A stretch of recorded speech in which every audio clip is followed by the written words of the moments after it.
Claude, là, je vais m'adresser à toi parce que du coup, la question qui est induite, ce qui va venir après, c'est est-ce que l'on pourra toujours passer d'une entreprise à une autre? Est-ce que c'est déjà le cas? Est-ce que ça se fait aussi facilement? Je pense que tu peux nous éclairer sur ce point-là. Claude, à toi. Oui, bonjour à toutes et à tous. Euh, En fait, c'est totalement logique hein, qu'on se pose beaucoup de questions sur nos droits statutaires en ce moment, comme la mobilité, mais aussi les licenciements.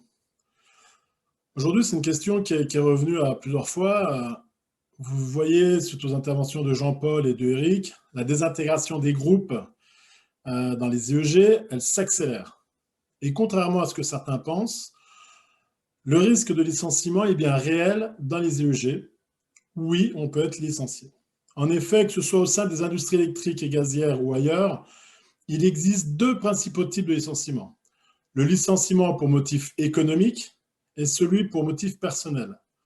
Pour le motif personnel, c'est ce qui est lié à la filière CSP, CSNP. Et pour le motif économique, c'est plus généralement ce qu'on parle quand on parle de PSE, les fameux plans de sauvegarde de l'emploi. Concernant ce type de licenciement, le sujet n'est pas entièrement nouveau.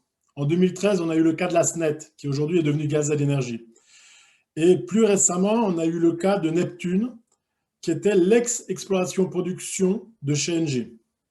On a été, dans les deux cas, confrontés à la mise en place de PSE, avec des volets liés à des départs volontaires et des volets sur des licenciements possibles à la fin. Vous voyez bien qu'avec la fermeture thermique à flamme, le projet Hercule ou la désintégration du groupe Engie, l'histoire se répète. Et ce type de licenciement pourrait bien se répandre comme un virus. C'est bien d'actualité. Personne n'est à l'abri du sujet. On tient à insister sur ce point-là. Néanmoins, il y a des possibilités aux employeurs d'éviter ça à travers la mobilité. Comme l'a dit Jean-Paul, entre autres avec Hercule, comme on l'a vu à une époque avec RTE, il y a des cloisons qui se mettent en place si le projet voit le jour. Des cloisons entre les directions, le fameux azur, le vert, le bleu, qui font que déjà au niveau d'un certain niveau de cadre, les mobilités sont interdites, mais petit à petit, peut-être pas dans l'immédiat, mais petit à petit, ça se compliquera pour tout le monde.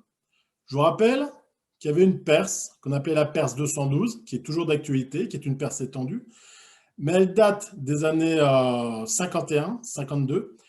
Elle a été écrite à une époque où il y avait un groupe, le groupe EDF-GDF.